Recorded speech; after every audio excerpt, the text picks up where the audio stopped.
Now आज का lecture number 4 जो कि बेस है हिस्ट्री ऑफ टैक्सोनॉमी पर। मैंने अपने पहले लेक्चर में टैक्सोनॉमी वर्ड को इंट्रोड्यूस कराया था और पहले लेक्चर के कुछ इम्पॉर्टेंट नीड्स के पॉइंट्स थे जिसको मैं एक बार बोलना ज़रूर चाहूँगा जिन्होंने मिस किया हो पहला lecture. Taxonomy word was given by A.P. de Candolle। उन्होंने टैक्सोनॉमिक वर्ड दिया था और टैक्सोनॉमी में 3 चीज़ें इंक्लूड्स होती थी: identification, nomenclature and classification. Taxonomy 3 चीज़ों को इंक्लूड करता था। Number 1 identification, number 2 nomenclature, number 3 classification.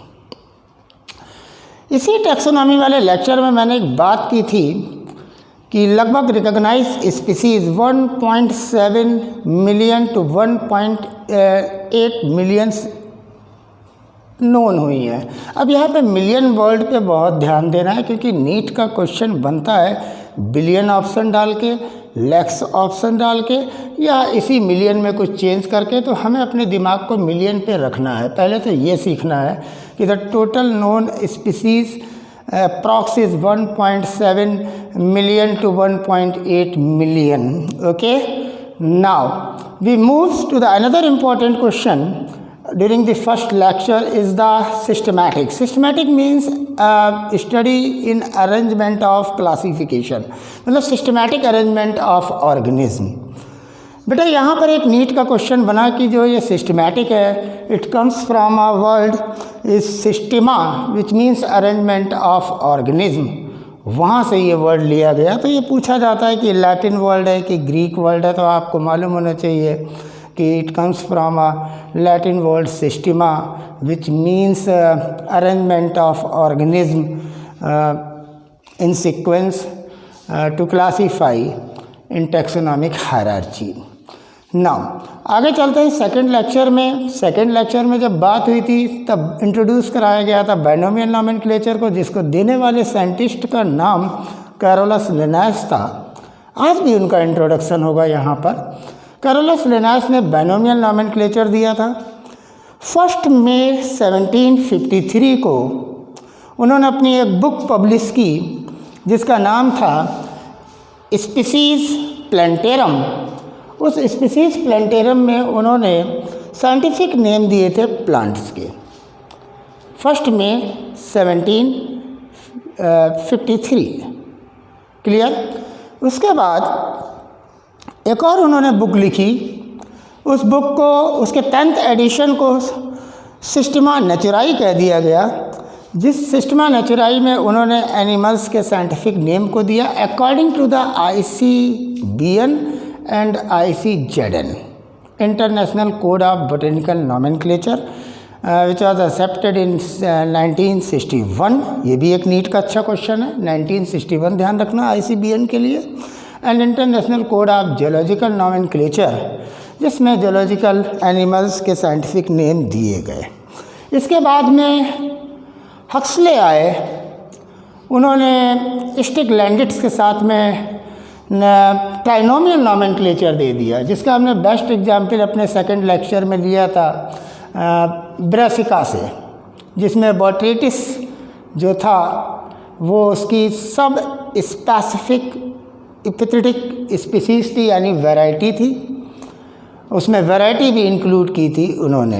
टैटोनिम्स की भी बात की थी जो केवल एप्लीकेबल होते हैं एनिमल्स में, प्लांट्स में नहीं होते। जैसे रेटस जीनस और स्पीसीज का नेम सेम लगता है, रेटस, नाजा, दीज आर नोन एज टैटोनिम्स। तीसरे लेक्चर में हमने टैक्सोनॉमिक हायरार्ची की बात कर ली थी, जिसमें नीट के इम्पॉर्टेंट क्वेश्चन का डिस्कस किया था कि कैसे क्वेश्चन आते हैं, कौन सा सफिक्स यूज़ किया जाता है क्लास में, कौन सा सफिक्स यूज़ किया जाता है ऑर्डर की नेमिंग में, कौन सा सफिक्स यूज़ किया जाता है फैमिली की नेमिंग में। इसके अलावा और भी इम्पॉर्टेंट चीज़ें थीं कि टैक्सोनॉमिक हायरार्ची में पूछ ले फैमिली किसके बीच में आती है, किस टैक्सोनॉमिक कैटेगरीज़ के बीच में आती है, means that in between the order and genus. इस तरीके से उन लेक्चर्स को आपको तैयार करना था। आज बात करेंगे हिस्ट्री ऑफ टैक्सोनॉमी की, और हिस्ट्री ऑफ टैक्सोनॉमी में सबसे पहले इंट्रोड्यूस कराता हूँ आपको the first genuine scientist of the biology is Aristotle and his era is 384-322 before Christ period. Aristotle was a Greek philosopher and scientist and born in the city of Stygira. At the age of the 18, he joined the Plato Academy in Athens. And after the death of the Plato, at the age of 37, means that about 347 BC, he left Athens. उन्होंने ethane को छोड़ दिया। इन्हीं कोई father of प्लेटो की death के बाद उन्होंने एथेन को छोड़ दिया और उसके बाद अलेक्जेंडर द ग्रेट को उन्होंने ट्यूटर्ड किया। ये सारी चीज़ें अरिस्टोटल के बारे में बोलना बहुत ज़रूरी थी कि वो एक ग्रीक फिलोसफर और साइंटिस्ट थे, क्योंकि is the father, he is regarded as the father of biology and geology. Why the Aristotle is regarded as the father of biology? अब सवाल उठता है कि आखिर अरिस्टोटल ने क्या ऐसा किया था। सबसे पहले अरिस्टोटल ने प्लांट्स को सिंपली क्लासीफाइड किया था ट्रीज, श्रब्स और हर्ब्स में, और क्लासीफाई करने का मेन जो क्राइटेरिया लिया था is on the basis of morphological character, और you can say on the basis of growth habit. Tree की ज़्यादा ग्रोथ है, श्रब्स की और थोड़ी कम ग्रोथ हुई, और हर्ब्स की सबसे कम ग्रोथ हुई। तो जो इनका क्राइटेरिया था क्लासीफाई करने का वो ग्रोथ हैबिट था। एरिस्टोटल का क्राइटेरिया क्या था? Growth habit. और ग्रोथ हैबिट्स क्या है बच्चों? Morphological character. पिछले लेक्चर में हमने मॉर्फोलॉजी को बताया था कि it comes from a word Morphy which means external, लोगस means study.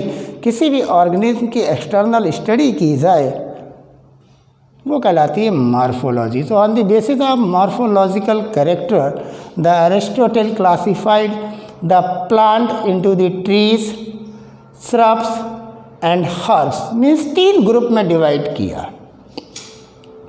इसके बाद में इसी हिस्ट्री ऑफ टैक्सोनॉमी में one of the Greek philosopher, another philosopher, political philosopher who was the successor to Aristotle, जिन्होंने भी एथेन में जाकर प्लेटो में स्टडी की यंग एज पर, उनको इंट्रोड्यूस कराना चाहता हूँ।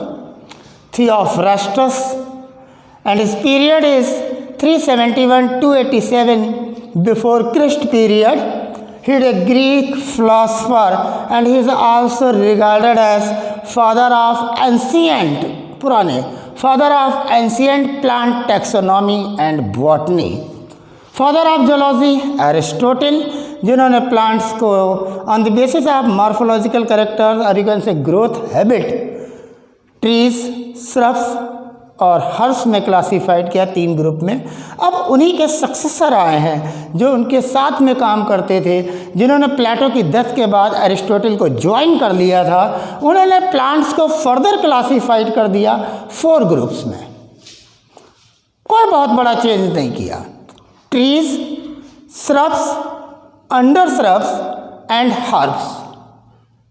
Aristotle trees, shrubs, herbs, and Theophrastus trees, shrubs, under shrubs and herbs। 4 में इन्होंने डिवाइड कर दिया। ठीक, इन्होंने एक बुक लिखी, he wrote a book, the name is Historia Plantarum. बहुत बड़ी चीज़ है ये हिस्टोरिया प्लेंटोरम।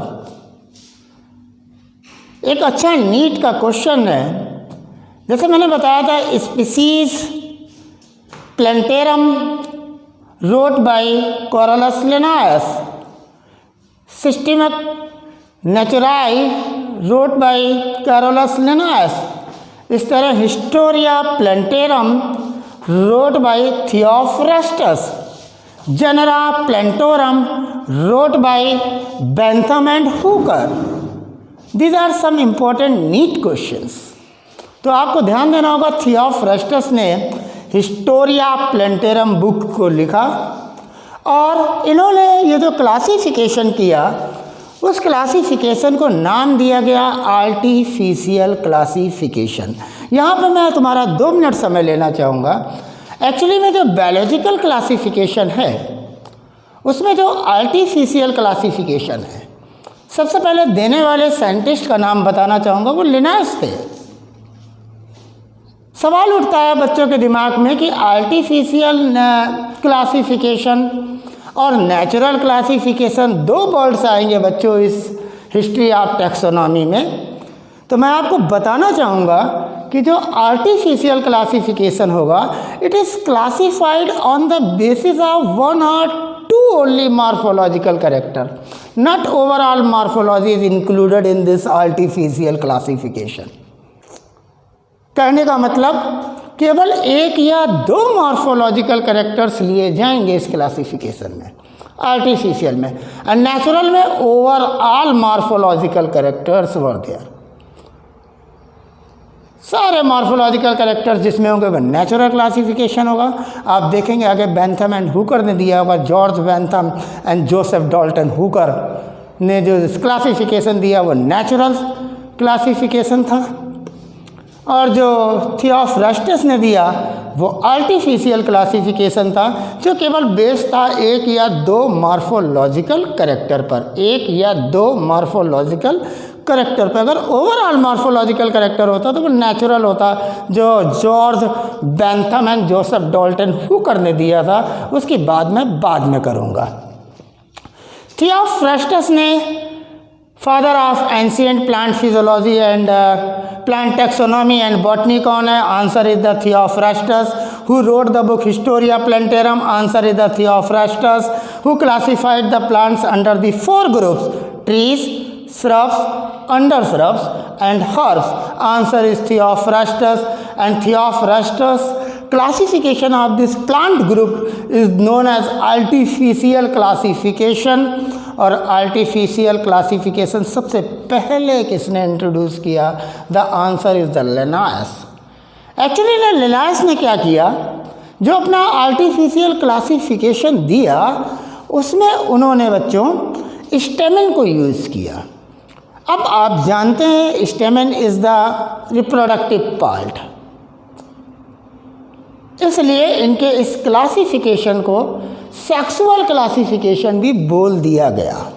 अब स्टेमेंस के बेस पे इन्होंने पूरे प्लांट ग्रुप को 24 क्लासेस में डिवाइड किया on the basis of number of stamen. जिनमें 1 स्टेमेन था उन्होंने उसको मोनेंड्रिक बोल दिया। For example that canna is a monandric, और जिसमें 20 अब मोर देन 20 स्टेमेंस थे उसको इन्होंने नाम दे दिया आइकोसेंड्रिया। 2 वर्ड लिए, icosandria use for those plants groups in which the stamen are more than 20 and monandric word monandria is use for those plants group in which a single stamen is present. So he classified the plant on the basis of stamen. That's why his classification was also known as, artificial classification was also known as sexual classification, because stamen is a sexual part. क्या उसमें सोचने की ज़रूरत है? Now, not only this Linnaeus classification, first artificial classification, classified algae, fungi, thallophytes, bryophytes, pteridophytes in a group is known as cryptogamia. Cryptogam word एक introduce हुआ आज तुम्हारे सामने। ऐसे प्लांट्स के ग्रुप जिसमें sexual organs are not visible, hidden हो। Non-flowering seedless plants are known as cryptogams. The thallophytes, algae, fungi, mosses, pteridophytes, they all are included in a group known as Cryptogamia. ये काम था artificial classification which is given by Carolus Linnaeus. He was also known as Carl von Linné. लेकिन इन्होंने Latin language में काम किया, that's why his name is also Latinized, means consists of two words, Carolus Linnaeus, and he is also known as Carl von Linné, and regarded as the father of taxonomy, who gave the father of binomial nomenclature. I have already discussed in my lecture number 2, lecture number 2 I think. Now, तो आपने देखा कि artificial classification based on morphological character but not more than 1 or 2, simple. And natural is totally based on the morphological characters, all the essential morphological characters, root, stem, leaf are included in natural classification system. Now, in case of history of taxonomy, cryptogams आपने समझा एक word, ऐसे plants का group जिसमें sexual organs are hidden, not visible, they are known as cryptogams, like thallophytes, like algae, fungi, these all are known as cryptogams. Algae, thallophytes, bryophyte, pteridophyte, these all are known as cryptogams. Another word इसके parallel में phanerogams, means that seeded plants, ऐसे plant जिनके sex organs visible हैं, they are known as फेनोरोगैम्स. They are further classified into the gymnosperms and angiosperm. पूरे plant kingdom में अगर शुरू से चला जाए तो cryptogams, then phanerogams. Cryptogams, sex organs are not visible. Phanerogames, sex organs are visible. Cryptogams further classified into thallophytes, bryophytes, pteridophytes, and then phanerogames is classified into gymnosperm, naked seeded plant, and angiosperm, seed enclosed inside the fruit. पूरे plant classification में eight a glance तुमने नज़र डाली. और ऐसे plant जिनमें seed है, seed के लिए वर्ड यूज होता है बच्चों स्पर्मा, शायद तभी वर्ड बन गया स्पर्मेटोफाइट्स, जिसकी बात करेंगे आपके बैंथम और हुकर. चलिए आगे मूव करते हैं इस हिस्ट्री ऑफ टैक्सोनॉमी में. अगले साइंटिस्ट, अगला जिनका कंट्रीब्यूशन था George Bentham in 1800 to 1884 and Joseph Dalton Hooker in 1817 to 1911. इन्होंने क्या किया, they wrote the book genera plantarum. मैंने आपको बताया कि इस लेक्चर में अगर नीट के लिए ध्यान रखना है तो who wrote the book Systema Naturae, answer is the Carolus Linnaeus. Who wrote the book Species Plantarum, answer is the Carolus Linnaeus. Who wrote the book Historia Plantarum, answer is the Theophrastus.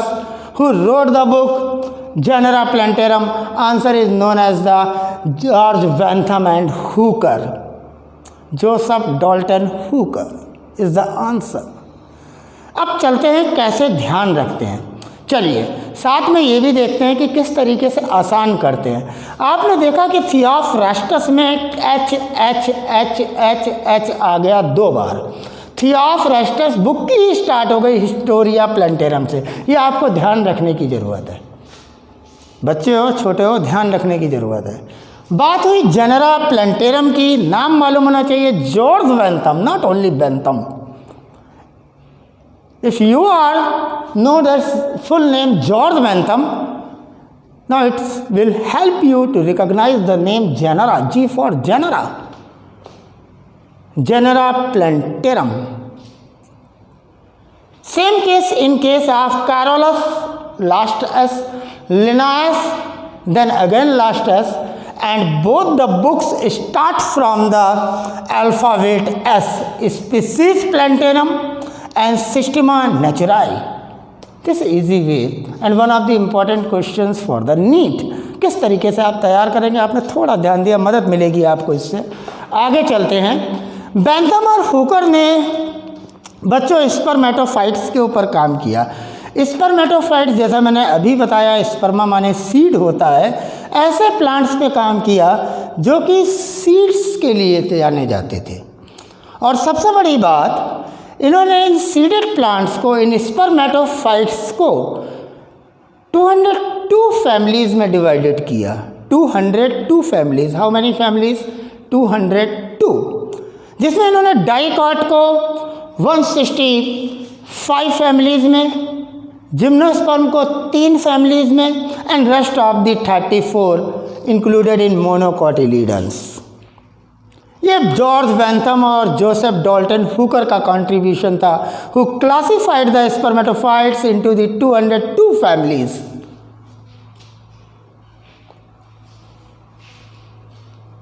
One 165 families dicotyledonei, 3 families for gymnosperm and 34 families for monocotyledon, seed with single cotyledon, seed with 2 cotyledon, gymnosperm naked seeded plant like Pinus and Cycas। इस तरीके से इन्होंने spermatophytes पे काम किया। इस history of taxonomy में इनका ये कंट्रीब्यूशन है। लेकिन यहाँ पर क्वेश्चन क्या बनता है कि ये जो जॉर्ज बेंथम, जिन्होंने Genera Plantarum, G for George, G for Genera Plantarum book लिखी, इस बुक में जो क्लासिफिकेशन दिया गया, उस क्लासिफिकेशन की कुछ मेरिट्स थी और एक बहुत बड़ी डीमेरिट्स थी। वो डीमेरिट्स आप भी खुद जान सकते हैं। आपने देखा कि इन्होंने क्लासिफाइड का जो सीक्वेंस बनाया, dicot means that followed by gymnosperm, no, gymnosperm, dicot and monocot is the right sequence according to the phylogeny. अब एक और वर्ड आपके आगे आ गया, phylogeny. The life history of ancestor is known as phylogeny and life history of modern is known as ontogeny. 2 words हैं यहाँ पर। एवोल्यूशन वाले लेसन में आपको इंट्रोड्यूस कराया जाएगा, लेकिन जानना जरूरी है क्योंकि इसका इंट्रोडक्शन यहीं पे स्टार्ट हो गया। Phylogeny and ontogeny. The life history of ancestor is known as phylogeny and the life history of modern is known as the ontogeny. इसीलिए एवोल्यूशन में एक चीज़ मिलेगी, ऑन्टोजेनी रिपीट्स फाइलोजेनी। बाद में बताऊंगा जब इससे मैं एवोल्यूशन के लेक्चर्स लूँगा। आगे चलता हूँ। जो यहाँ पे मेरिट्स थी, उस मेरिट्स का सबसे बड़ा फ़ायदा ये था, it is based on actual observations. मतलब क्या हुआ, ये नेचुरल क्लासिफिकेशन था जिसमें मॉर्फोलॉजिकल कैरेक्टर्स लिए गए थे। Morphological characters means that vegetative structures are included, root, stem and leaf. ये एक्चुअल ऑब्जर्वेशन पे बेस्ड था, ये नेचुरल क्लासिफिकेशन था बेंथम का। लेकिन इसकी एक डिमेरिट थी, it is not based on the phylogeny. अगर ये फाइलोजेनी में को फॉलो करते बेंथम और हुकर, तो इनका सीक्वेंस है dicot 165, gymnosperm 3 families and monocot 34 families, ये नहीं होता। तब तो करेक्ट सीक्वेंस क्या होता, gymnosperm 3, dicot 165 and monocot 34। This is the right sequence, one of the important question of NEET. यही शायद इनकी डीमेरिट थी कि इन्होंने डाइकॉट और मोनोकॉट्स के बीच में जिम्नोस्पर्म को रख दिया। यही एक कमी इनके अंदर निकली। इन्होंने नेचुरल सिलेक्शन तो दिया, नेचुरल क्लासिफिकेशन तो दिया, but he given the natural non phylogenetic classification. जब मैंने नॉन फाइलोजेनेटिक क्लासिफिकेशन नेचुरल के साथ लगाया तो इसका मतलब नेचुरल में जरूर होता होगा natural phylogenetic classification. Yes, natural classification भी दो तरीके का है। The natural classification which is based on the morphological characters, overall morphological character is further are of two type. Number one is a natural phylogenetic classification and number two is the natural non-phylogenetic classification. As you are already know about the George Bentham and this fellow Joseph Dalton Hooker, who classified the spermatophytes. Spermatophytes, sperma means seeds, into the 202 families. 165 dicots, 3 included in case of gymnosperms, and there were 34 in case of monocot. But demerit is that he placed gymnosperm in between the dicot and monocot.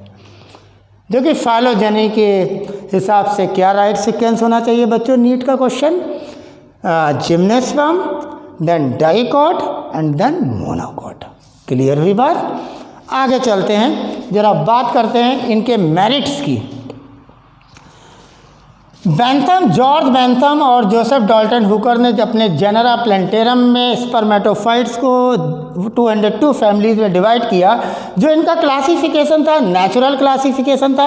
Artificial मैंने बात की थी सबसे पहले लिनायस कॉरलस लिनायस की, जिन्होंने artificial classification दिया था on the basis of number of stamen. Point to be remembered here. Now, this is the natural classification. Theophrastus is the artificial classification. Theophrastus divide the plant groups on the basis of artificial. Means that दो ही एक या दो morphological characters लिए होंगे, लेकिन जो Bentham और Hooker थे उन्होंने यहाँ पर नेचुरल क्लासिफिकेशन दिया जिसमें उन्होंने फ्लोरल कैरेक्टर्स लिए, और फ्लोरल कैरेक्टर्स में vegetative as well as sexual characters were also included in his contribution, in their contribution means that which is based on the actual characters, actual observations, and on the basis of this Bentham and Hooker natural classification आप herbarium तैयार कर सकते हैं। Herbarium और you can से dry garden, किसी भी plants parts को लिया, लीफ को लिया, उसको ड्राइड किया, उसको ड्राई करने के बाद एक सीट पर पेस्ट किया और फिर किस लोकेलिटी से लिया उसका नाम इंडिकेट किया, किस नेम डेट ऑफ कलेक्शन लिख दी, उसमें ये भी लिख दिया किसने कलेक्टर कौन था उसका भी लिख दिया, इस प्लांट का इंग्लिश नेम क्या है, इस प्लांट का लोकल नेम क्या है, इस प्लांट्स का साइंटिफिक नेम क्या है। All this information is present on the herbarium sheet at very top of the right corner of the seed, or you can say at the below level, below of the seed at the very right side. तो herbarium seeds जो तैयार की जा रही, जो taxonomic act का काम करेंगे, एक दिन इस पर भी लेक्चर दूंगा, वो हर्बेरियम बनाने में मदद भी इस बेंथम और हुकर के क्लासिफिकेशन के बाद मिली, जो कि हर्बेरियम एक अच्छा टैक्सोनॉमिक टूल बना, स्टडी करने के लिए टैक्सोनॉमिक एड्स बना, जो मदद करता है स्टूडेंट को पढ़ने के लिए इस प्लांट किंगडम को। हर्बेरिया वर्ड से ही पता लग रहा प्लांट्स के केस में। Museum word use for animals, museum में हमेशा डेड और प्रिजर्व, बाद में बात होगी। बात करी थी इसकी डीमेरिट्स की, तो डीमेरिट्स देखने में आया, एक डीमेरिट्स निकली कि फाइलोजेनी नहीं ली गई थी इस क्लासिफिकेशन में। वैसे अगर फाइलोजेनी ली जाती तो राइट सीक्वेंस होता gymnosperm, on the basis of evolution gymnosperm, then dicots, then monocot, this is the right sequence. तो this is one of the important question of your NEET exam. आपके NEET exam के लिए एक important question है ये। Clear? आगे चलते हैं। और साइंटिस्ट आए इसी हिस्ट्री ऑफ टैक्सोनॉमी में, A.W. इशलर। A.W. इशलर ने पहला फाइलोजेनेटिक क्लासिफिकेशन दिया प्लांट किंगडम में। सबसे पहला जो फाइलोजेनेटिक क्लासिफिकेशन है वो देने वाले साइंटिस्ट का नाम था E.W. इशलर। E.W. इस्लर ने पहला फाइलोजेनेटिक क्लासिफिकेशन दिया, लेकिन it is a very little, बहुत कम फाइलोजेनी इसने कंक्लूड की गई थी। सबसे बड़ा the biggest phylogenetic classification given by the Oswald टिप्पो, the most widely accepted Ostwald-Tippo classification, who classified the organism on the basis of this thallophytes into 10 divisions, and then is the embryophytes. Further, embryophytes is divided on the basis of presence of vascular bundle. Ostwald-Tippo ने काम किया था, बाद में बात करता हूँ। A.W. इस्लर ने फर्स्ट फाइलोजेनेटिक क्लासिफिकेशन दिया बच्चों। इसमें इन्होंने प्लांट किंगडम को उन्हीं पार्ट्स में जो मैंने पहले डिस्कस किया, क्रिप्टोगैमिया और फेनरोगैमिया, इस पूरे प्लांट किंगडम को इन्होंने क्रिप्टोगैमिया और फेनरोगैमिया मीन्स हिडन रिप्रोडक्टिव ऑर्गन्स वाला ग्रुप प्लांट्स का, और जिनके विजिबल हैं रिप्रोडक्टिव स्ट्रक्चर्स वो वाला ग्रुप फेनोरोगैम्स, उन दो पार्ट्स में डिवाइड किया। These are known as two sub kingdoms there, and this cryptogamia is further divided into 3 groups. Cryptogamia को A.W. इस्लर ने प्लांट किंगडम को 2 सब किंगडम में डिवाइड किया, जिनके सेक्सुअल ऑर्गन्स नहीं विजिबल थे वो क्रिप्टोगैमिया में रख दिए, और जिनके सेक्सुअल ऑर्गन्स विजिबल थे उनको उन्होंने फेनोरोगैमिया में रख दिया। क्रिप्टोगैमिया को इन्होंने फर्दर डिवाइड किया 3 डिवीजन में। 3 डिवीजन बनाए इन्होंने क्रिप्टोगैमिया के। थैलोफाइटा, ऐसे प्लांट्स के ग्रुप जिनका body organisation is thalloid type, means that not differentiated into root, stem and leaf like in case of algae. First type of the plants body organisation is known as thalloid body organisation, एक ऐसा division बनाया। The second one is the bryophytes, the amphibian of the plant kingdom. The one of the best question of competition is the amphibian of the plant kingdom is the bryophytes, which included the moss, Funaria, Dropteris, Funaria hygrometrica, bryophytes, amphibian of the plant kingdom, pteridophytes, Pteris and Dropteris, pteridophytes जिनमें root, stem and leaf well defined, bryophytes जिसमें roots की जगह instead of roots rhizoids are present, but stem and leaf are well distinct. But in case of thallophyte, body is thyloid organization, body is in thyloid organization, not differentiated into root, stem and leaf. देख कर नहीं बता सकते कि ये इसका root part है, ये इसका स्टेम का पार्ट है, ये इसका लीफ का पार्ट है। Such type of the body organization is thyloid. They are under the group thallophyta division according to the E.W. Isler. Then bryophyte is amphibian of plant kingdom. Rhizoids are present instead of root, but stem and leaf are well distinct. Pteridophyte, these are the first vascular plants. Pteridophytes, first vascular plants, जिनमें roots भी है, stem भी है, leaf भी है, well defined है। So this is the E.W. इस्लर, जिन्होंने पहला important one thing is the first phylogenetic, लेकिन लिटिल बिट सबसे बिगेस्ट जो दिया था वो तो देने वाले साइंटिस्ट थे ओसवाल्ड टिप्पो। अब मैं बात करता हूँ ओसवाल्ड टिप्पो की। ओसवाल्ड टिप्पो ने सबसे बड़ा the biggest phylogenetic classification was given by Oswald Tippo. The most widely accepted classifications in books by Oswald Tippo. He classified the organism, उन्होंने ऑर्गेनिज्म को क्लासिफाइड किया वैस्कुलर टिश्यूज के डिपेंड पर, वैस्कुलर टिश्यूज के लिए। अगर जिनमें वैस्कुलर टिश्यू नहीं था उनको ए ट्रैकिएटा में रख दिया। ट्रैकीड वर्ड जाइलम से ले लिया इन्होंने। Xylem is consist of xylem vessel, xylem tracheid, xylem parenchyma, xylem sclerenchyma. Those plants groups in which vascular tissue is absent is known as atrachia, atrachetes.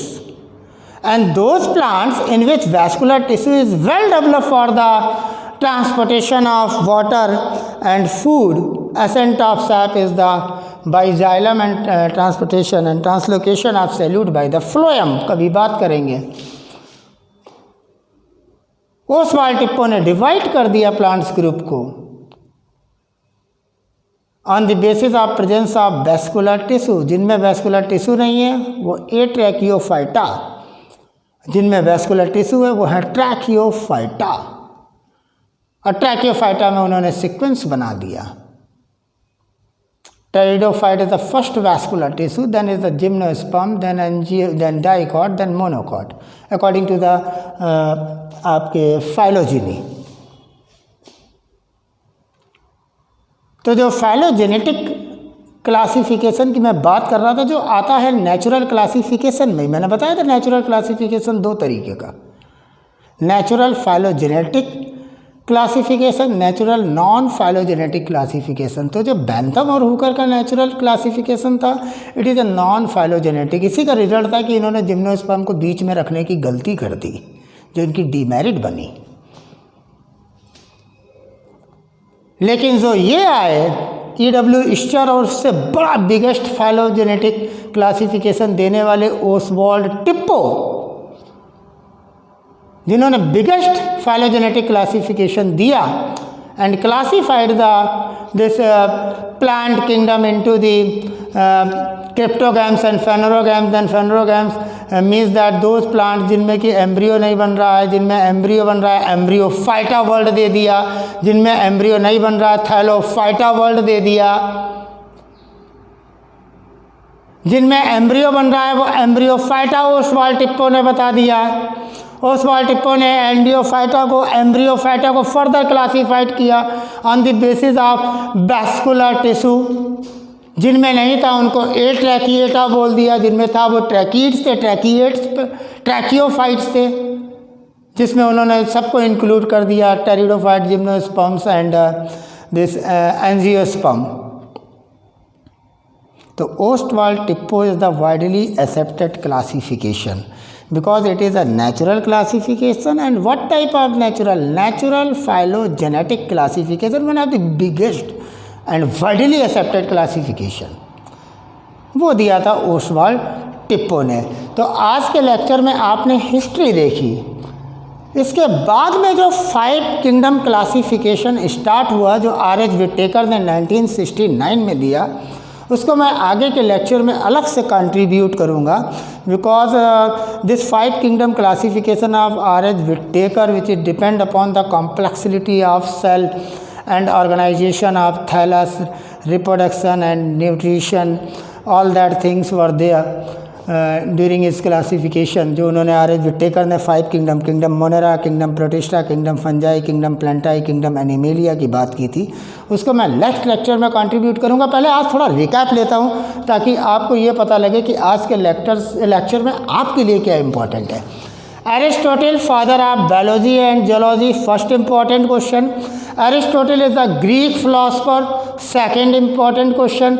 Aristotle ने कहाँ से स्टडी की? इन प्लेटो एकेडमी। कहाँ पे थी? इन एथेंस में थी,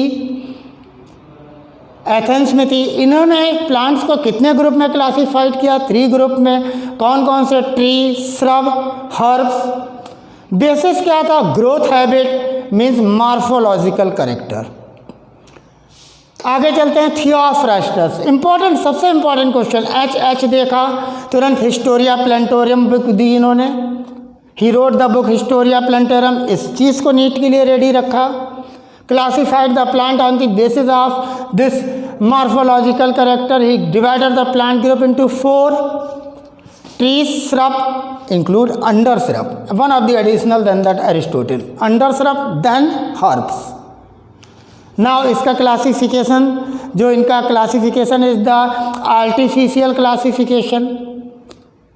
तो artificial classification क्या होता है? Which include the 1 or 2 morphological character. सबसे पहला आर्टिफिशियल क्लासिफिकेशन किसने दिया? लिनायस ने दिया। किसके बेस पर दिया? नंबर ऑफ स्टेमेन के बेस पे दिया। कितनी क्लासेज में प्लांट्स को डिवाइड किया? 24 क्लासेज में डिवाइड किया। जिनमें एक स्टेमेन होता था उनको क्या कहा? मोनेंड्रिक कहा। जिनमें 20 से ज़्यादा मोर देन 20 स्टेमेन्स नंबर में थे उनको क्या कहा? आइकोसेंड्रिक बोल दिया। Rest of the algae, fungi and this pteridophyte, they are included in cryptogamia. Cryptogams माने hidden sexual structures. Monandric का एग्जाम्पल कैना इज द एग्जाम्पल। कैरोलस लिनायस का पूरा नाम कार्ल वॉन लिन। किस लैंग्वेज में काम किया? Latin language. कौन सी बुक लिखी? 1 मई 1753 में जो बुक राइट की उसका नाम था स्पीसीज प्लेंटेरम। स्पीसीज प्लेंटेरम में किसके बारे में साइंटिफिक नेम दिए गए बायोनोमियल नॉमेनक्लेचर में? इन केस ऑफ प्लांट। प्लांट के साइंटिफिक नेम किससे रूल्ड होते हैं? ICBN, international code of botanical nomenclature. ICBN को कब एक्सेप्ट किया गया? इन 1961। दूसरी बुक जिसमें अंदर इन्होंने एनिमल्स को साइंटिफिक नेम दिए, बायोनोमियल नॉमेनक्लेचर दिया, is the Systema Naturae. S for species, S for Species Plantarum, S for Systema Naturae, included in Carolus Linnaeus. दोनों में एस, दोनों एस की बुक्स। ध्यान रखिए। आगे चलिए। George Bentham, period 1800 to 1884। Joseph Dalton Hooker 1817 to 1911। They wrote the book G for George Bentham and G for Genera Plantarum in 1862 to 1883. Took 21 years. Now gave the first biggest natural classification of seeded plant. Seeded जहाँ word लगा, spermatophytes, स्पर्मा माने seeds. कितने में divide किया? किस में divide किया? 202 families में। डाइकॉट्स की फैमिली 165, जिम्नोस्पर्म्स की फैमिली ओनली 3, मोनोकॉट्स की फैमिली ओनली 34। क्लासिफिकेशन कैसा था? मेरिट्स क्या थी? नेचुरल। लिया क्या था? Floral characters. ऑब्जर्वेशन कैसे थे? Actual observation. इस क्लासिफिकेशन की मदद क्या हुई टैक्सोनॉमिक एड में? ड्राई गार्डन बनाने में, हर्बेरिया बनाने में, हर्बेरियम फाइल बनाने में, हर्बेरियम सीट बनाने में। इसकी डीमेरिट्स क्या थी? Because it is non phylogenetic classification. Phylogeny is not considered here. This is the demerit. That's why the gymnosperm is placed between the dicot and monocot. यहाँ पे NEET का क्वेश्चन। तो फिर राइट सीक्वेंस क्या होगा according to the evolution, according to the phylogeny? Gymnosperm dicot monocot, gymnosperm dicot monocot is the right sequence according to phylogeny, जो कि इनकी डीमेरिट बन गया क्योंकि इन्होंने जिम्नोस्पर्म को बीच में रखा। सबसे पहला फाइलोजेनेटिक क्लासिफिकेशन जो एक छोटे लेवल पे था, देने वाले साइंटिस्ट E.W. ईस्टर। इन्होंने क्या किया? प्लांट किंगडम को सब किंगडम क्रिप्टोगैमिया और फेनोरोगैमिया में बदला। फेनोरोगैम्स वो होते थे जो कि जिनके सेक्सुअल ऑर्गन विजिबल थे, flowering and seeded plant. Cryptogams वो थे जिनमें sexual organ not visible. We have previously discuss here. Now this cryptogamia is further divided into 3 divisions. Thallophyta, जिनमें thyroid body organization means that body is not differentiated into root, stem and leaf. Bryophytes, rhizoids are present instead of roots. Amphibian of plant kingdom because water is required for fertilization. Pteridophyte body is well defined into root, stem and leaf. And another in case of phanerogams divided into two. Naked seeded plant gymnosperm and seed enclosed inside the fruit is the angiosperm. This is the E.W. Ischer first little bit phylogenetic classification, but biggest phylogenetic classification Oswald Tippo, who classified the plant kingdom in thallophytes, जिसमें without embryo on the basis of presence और absence of embryo divide कर दिया Oswald टिप्पो ने. And then is the Embryophyta, जिनमें embryos होते थे, form होते थे. एम्ब्रियोफाइटा को इन्होंने फर्दर क्लासीफाइड कर दिया on the basis of presence of vascular tissue. जिनमें वैस्कुलर टिश्यू नहीं है उनको उन्होंने नाम दे दिया एट्रैकियोफाइटा. जिनमें वैस्कुलर टिश्यू वो ट्रैकियोफाइट्स हैं. Pteridophyte, gymnosperm, angiosperm. तो this is the history of taxonomy. और जैसा मैंने बताया कि अगले लेक्चर में मैं R.H. विटेकर को लेकर आऊँगा, जिन्होंने 1969 में 5 किंगडम क्लासिफिकेशन दिया था. उनके बारे में बात करूँगा, जिन्होंने kingdom Monera, Protista, Fungi, Plantae और एनिमेलिया को cell type, body organisation and this reproduction, nutrition, इन बेसिस पे उन्होंने 5 बेसिस बनाकर उनको क्लासीफाई किया था. उसके ऊपर बात करूंगा और ये भी बात करूंगा नीट के कौन कौन से इंपॉर्टेंट क्वेश्चन उससे पूछे जा सकते हैं.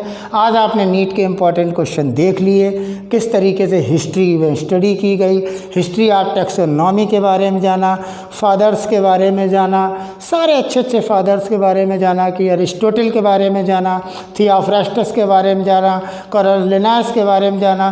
प्रीवियस लेक्चर में मैंने अर्नस्ट मेयर्स के बारे में बताया था, जिन्होंने बायोलॉजिकल कॉन्सेप्ट ऑफ स्पीसीज दिया गया था, उन्होंने दिया था. कैम्पटन जर्मनी में के वहाँ के नेटिव थे ये. और अर्नेस्ट मेयर्स के लिए बताया जाता है कि he is a triple crown of biology. Triple crown of biology नाम दिया गया, बायोलॉजिकल कॉन्सेप्ट दिया था उन्होंने स्पीसीज़ का, लेकिन इनको ट्रिपल क्राउन ऑफ बायोलॉजी भी कहा जाता है. ये मैं इसलिए बता रहा हूँ क्योंकि इनको 3 अवार्ड दिए गए थे. बेल्जियन अवार्ड दिया गया था 1983 में, जब इंडिया ने वर्ल्ड कप जीता था. और दूसरा international prize of for biology दिया गया इनको 1994 में. और तीसरा प्राइज़ इनको 2004 में दिया गया, जिसमें इन्होंने क्राफोर्ड प्राइज़ इनको दिया गया था 2004 में. इन 3 अवार्ड के कारण ही Ernst Mayr is also known as man with triple crown of biology, जिन्होंने बायोलॉजिकल कॉन्सेप्ट दिया था, स्पीसीज़ के बारे में बताया था. स्पीसीज़ ऐसे ऑर्गेनिजम्स की होती हैं जिनमें आपस में इंटरब्रीडिंग हो सकती हो, लेकिन इसमें थोड़ा सा इनकम्प्लीट डेफिनेशन सी लग रही थी, क्योंकि कुछ ऐसे ऑर्गेनिज्म थे, मैंने प्रीवियस लेक्चर में बोला भी था, जिनके अंदर एसेक्सुअल रिप्रोडक्शन होता है, जैसे bacteria, mycoplasma and BCA, blue green algae. Not sexual reproduction is there, so this is incomplete. This is the main reason that during the taxonomy we conclude this morphological characters for the taxonomical studies. और मैंने बताया था कि जो species world है proposed by the John रे, जिन्होंने लगभग 18,000 प्लांट और एनिमल्स की स्पीसीज़ को मेंशन भी किया था जॉन रे ने. तो इन सब बातों को आपको ध्यान रखना पड़ेगा अपने इस हिस्ट्री वाले पोर्शन में. Thank you, have a nice day and best of luck.